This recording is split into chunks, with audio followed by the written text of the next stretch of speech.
There are moments in the life of a republic that arrive not as crises, but as the visible confirmation of a constitutional drift that thoughtful observers have been describing for years.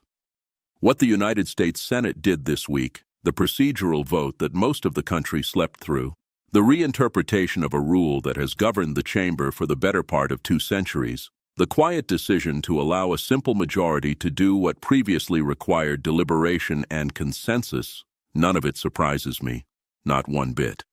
Because when an institution spends 3 decades systematically eroding the procedures that distinguish it from the other chamber, when its leaders of both parties take turns expanding the use of mechanisms that were originally designed for narrow and exceptional circumstances, eventually the erosion crosses a threshold from which there is no clear path back. And when it does, when the vote is taken and the precedent is set, and the parliamentarian is overruled or worked around, the carefully constructed architecture that the framers designed to slow majoritarian passion collapses in an afternoon.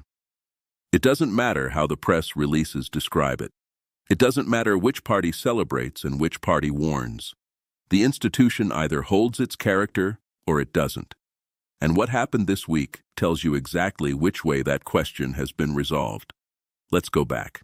Because to understand the magnitude of this week's procedural vote, you have to understand where the slow unraveling of the Senate's character first began to accelerate. November 2013. Harry Reid stands on the Senate floor and triggers what was, at the time, called the nuclear option. The filibuster on executive branch nominations and on judicial nominations below the Supreme Court is eliminated by a simple majority vote, overruling a parliamentary tradition that had governed the chamber's handling of presidential appointments for generations. The Republican minority warns that the change will be regretted. The Democratic majority insists that the change is narrow, that it applies only to the specific categories of nominations at issue, that the broader filibuster will remain intact. The press coverage emphasizes the immediate political conflict and largely misses the structural question. And in that moment, if you were paying attention, if you understood anything at all about how institutional precedents operate over time, you understood exactly what had just happened. You were watching a majority leader, frustrated by the obstruction of his agenda, accept a procedural innovation whose logic would be available to every subsequent majority leader in every subsequent configuration. The argument that such changes were narrow, that they applied only to specified categories, that the broader architecture would be preserved, was the kind of argument that institutions tell themselves on the day they make the change and cannot enforce in the years that follow. That was the tell. That was the moment, captured in the floor vote and the subsequent press conferences, when an honest constitutional analyst could see the trajectory of the next 12 years. The 2013 change would be defended as narrow. A subsequent majority would expand it. The Supreme Court filibuster would fall next, under the opposite party, justified by the same logic. The legislative filibuster would come under continuous pressure thereafter, defended by whichever party was in the minority, and challenged by whichever party was in the majority. And eventually, under one configuration or another, the legislative filibuster itself would be substantially modified or eliminated, completing the transformation of the Senate from the chamber the framers designed into something functionally indistinguishable from a smaller version of the House. That trajectory has now reached the threshold this week. The vote was taken, the precedent has been set. The structural distinction has been substantially compromised, and the country largely missed it because the procedural language is dense and the immediate political stakes were framed in terms of the underlying legislation rather than the rule change that enabled it. Now I want you to think about how this has been covered, or really, how the structural coverage has been displaced by the partisan coverage. For most of the past decade, when the major outlets and the cable programs have addressed Senate procedural questions, the framing has overwhelmingly been about which party was being obstructed and which party was doing the obstructing. The substantive constitutional questions, what the Senate's distinctive procedures are for, why the framers designed an upper chamber whose deliberation would proceed on different timelines and under different majority requirements than the lower chamber, have been ceded almost entirely to specialist publications and to the legal academy. The result is that most viewers entering this week's coverage had no framework for evaluating what was actually being done, because the framework requires a kind of institutional literacy that the political press has, over years, allowed to atrophy. The press releases described the vote as a long overdue reform. The opposing press releases described it as the end of the Senate as a deliberative body. Both descriptions contained elements of truth. Neither description provided viewers with the context they needed to understand what the precedent actually means for the chamber's future. The senators who voted yes told their constituents that the change was necessary to overcome unprecedented obstruction. The senators who voted no told their constituents that the change would haunt the country for generations. The institutional question, the one that exists independent of which side wins in the short term, was treated as background noise. Well, the country is going to be living with that background noise for a long time because the precedent set this week is now available to every majority that follows, regardless of which party holds it and regardless of what they decide they want to accomplish with the new authority. Let's talk about the promises. Because every senator who has supported procedural changes over the past 12 years has invoked them. The promise that the changes would be narrow. The promise that the underlying character of the chamber would be preserved. The promise that the new authority would be exercised with the kind of self-restraint that the rules formerly enforced from the outside. That last promise alone, repeated by majority leaders of both parties at the moments of every prior procedural innovation, should have been understood from the beginning as the kind of commitment institutions cannot reliably keep. It was not an aspiration.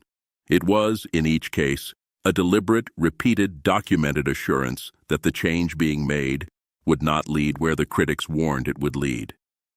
And the trajectory of the years since each such change has consistently shown that the critics were essentially correct.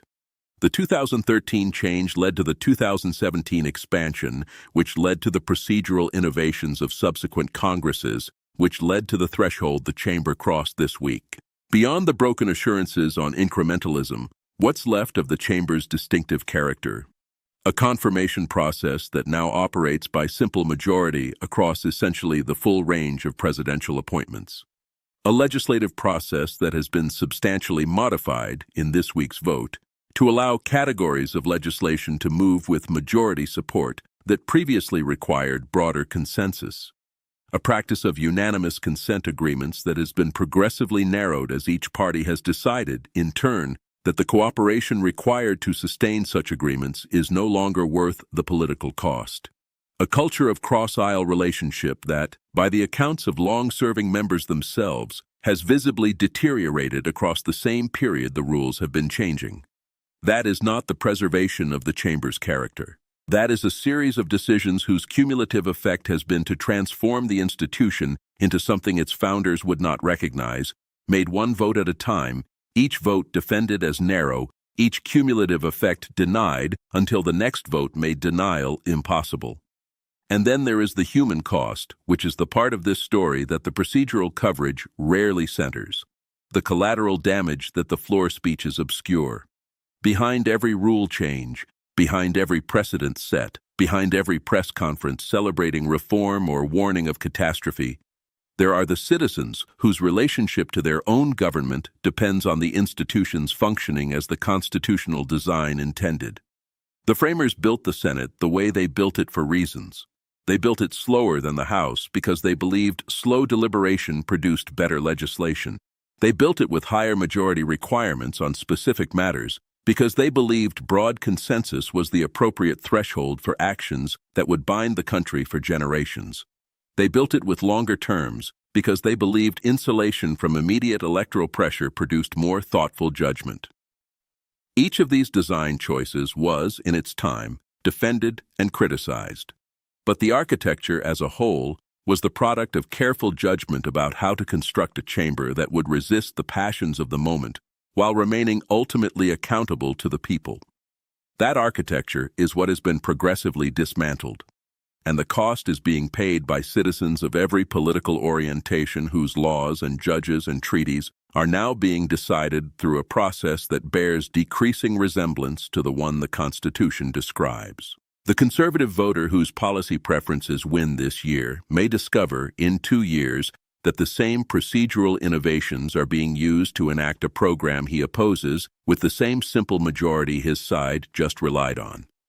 The progressive voter whose priorities advance under one configuration may discover, under the next, that the protections she counted on against majoritarian reversals are no longer available. Citizens are rendering their verdict in the polling data, in the declining trust numbers, in the visible disengagement of large portions of the electorate who no longer believe the institution responds to anything they do. The footage of empty galleries during major procedural votes. The collapse of substantive C-SPAN viewership during floor debate. The migration of political attention to the executive branch and the judiciary, the two branches the framers expected the Senate to check, precisely because the Senate has progressively lost the procedural distinctiveness that made it capable of checking them. Now let's talk about what the Senate specifically did this week, because the precision of the change is what makes it consequential. The vote, taken on a Tuesday afternoon and resolved within hours, reinterpreted the Chamber's standing rules to permit a specific category of legislation to advance on a simple majority threshold, where the prior interpretation had required broader support. The mechanism involved a parliamentary ruling, a challenge to that ruling, and a vote to overturn the Chamber's traditional reading of its own procedures. The change was framed by its supporters as a clarification rather than a transformation, on the grounds that the precise category of legislation at issue had been the subject of procedural disputes for years, and that this week's vote merely resolved an ambiguity. The change was framed by its critics as the most significant modification to the Chamber's operating rules in a generation, on the grounds that the category at issue is broad enough to encompass a substantial portion of the legislation any future majority is likely to pursue. Now, I want to be precise here, because precision matters in a matter this serious. The defenders of the change have argued correctly that the Senate's rules have always been subject to reinterpretation, that prior majorities of both parties have made similar moves at various points in the Chamber's history, and that the specific category affected this week is narrower than the broadest characterizations have suggested. Fine. That is a legitimate point as far as it goes. But here is what it does not change. The precedent established this week, by the specific majority that established it, is now available to every subsequent majority. The argument that the change is narrow is the argument every prior change was defended with, and the trajectory of those prior changes is well documented. The cumulative effect of this week's vote, layered onto the cumulative effects of the prior dozen years of procedural innovation, is to leave the Chamber substantially less distinguishable from the House than it has ever been in the modern era. The constitutional design rests on the distinction. The distinction has been progressively compromised. This week, the compromise reached a new threshold. And the pattern matters because what happened this week is not an isolated decision. It runs through the entire arc of the Chamber's recent history like a thread. You saw it in the 2013 change to the nominations filibuster. You saw it in the 2017 change extending that logic to Supreme Court nominations. You saw it in the progressive narrowing of unanimous consent agreements across multiple Congresses. You saw it in the expansion of the budget reconciliation process to encompass categories of legislation that prior generations of senators had insisted reconciliation could not properly cover. You saw it in the procedural innovations around the appropriations process that have year after year normalized practices that would have been unthinkable to the senators of even 30 years ago. No single one of these decisions was supposed to be the institution-defining one. The strategy was always to treat each in isolation, to absorb the individual changes, to count on the Chamber's long history to provide a kind of institutional ballast that would absorb the modifications without compromising the underlying character. The ballast has limits. This week's vote has tested those limits in a way that prior votes had not. The cumulative case has now cohered. The chamber that emerges on the other side of this vote is not the chamber that entered it. Here is the thing about the Senate's gradual transformation that I think the senators themselves, of both parties, have never been willing to confront honestly. The procedural changes are not the result of any single party's bad faith. They are not the product of any individual leader's particular preferences. They are structural. They are the predictable consequence of asking a democratic chamber whose members are accountable to electorates that increasingly expect rapid action on the priorities of the moment to sustain procedural rules whose entire purpose was to slow down rapid action on the priorities of the moment. The framers built the institution to resist the very pressures that have been transforming it. The pressures, sustained across decades, applied by majorities of both parties, eventually proved stronger than the institutional ballast designed to resist them.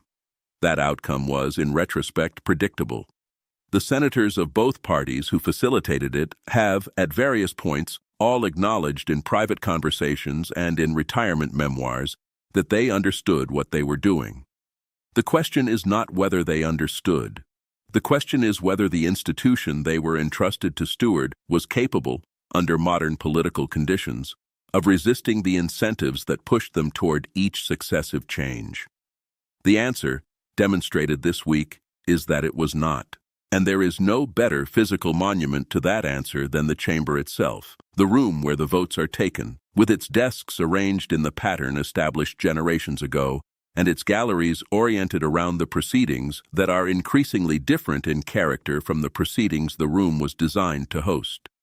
The desks remain, the flags remain, the portraits of former senators remain on the walls. The procedures conducted within those walls now bear decreasing resemblance to the procedures the room was built for.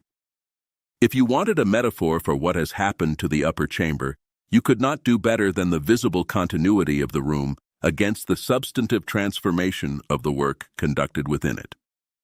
Now I want to pause here and address something directly. In the days since the vote, a particularly ugly current of online commentary has emerged targeting individual senators in personal and family terms, including doctored images and personal attacks aimed at members on both sides of the procedural question. It is wrong. Full stop.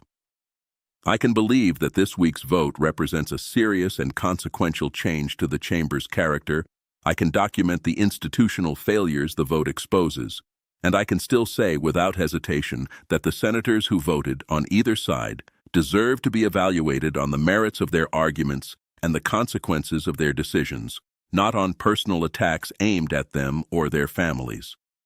Those two things are not in conflict. They are, in fact, required to coexist if anyone wants to retain the standing to make the larger argument about the institution's transformation. The people circulating the personal material are not advancing the cause of better governance. They are giving the defenders of the change the easiest possible distraction from the substantive question. Decency applies to the senators we agree with. It applies to the senators we disagree with. It applies always. I want to address something else directly because I know how these conversations get framed. Asking honest questions about what the Senate did this week is not partisan. It is not anti-government. It is not the work of bitter critics looking for any opportunity to attack a functioning institution. It is the most basic form of constitutional accountability, the same form of accountability that any major change to the operating rules of a co-equal branch of government should be expected to face. The evidence is now substantial. The 2013 change and its aftermath, the 2017 expansion and its consequences, the progressive narrowing of unanimous consent, the expansion of reconciliation, the deterioration of cross-aisle relationship documented by the members themselves. This week's vote, layered onto all of it, the polling on institutional trust, the declining substantive engagement with floor debate, the migration of consequential decision-making to the executive branch and the courts, all of it points in the same direction.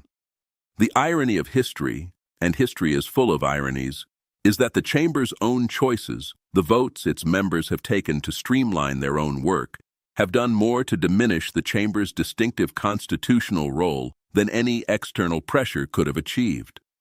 The promised narrowness of each change collapsed into the precedent for the next change.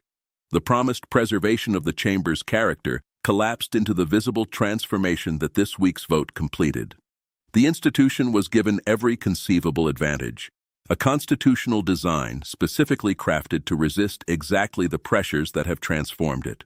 a membership selected through processes designed to insulate them from immediate electoral pressure. A history of 2¼ centuries demonstrating repeatedly what the chamber was capable of when its distinctive character was maintained. The chamber's members squandered the inheritance. Not because the opposition was too organized, the chamber faces organized opposition in every Congress. Not because the questions were too complex, the chamber addresses complex questions as a matter of routine, but because the gap between the discipline the framers' design required and the discipline modern political conditions permit was too vast to be bridged by procedural fidelity.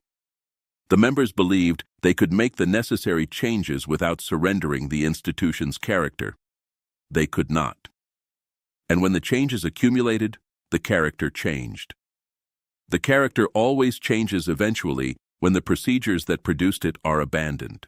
That November 2013 vote was the first warning sign. The majority leader who thought he could trigger the nuclear option on a narrow category and have the precedent stay narrow. It took the rest of the country 12 years to catch up, but the reckoning, in the form of this week's vote, has arrived, and it was, as it turns out, inevitable. You cannot build a chamber's character on the discipline of procedures and then progressively abandon the procedures and expect the character to survive. Someone always tests the new precedent. And the bill, the full accounting of what the Senate did this week and what it means for the institution going forward, is now coming due. History will not remember this Senate the way its current members hoped. It will remember it the way the evidence demands.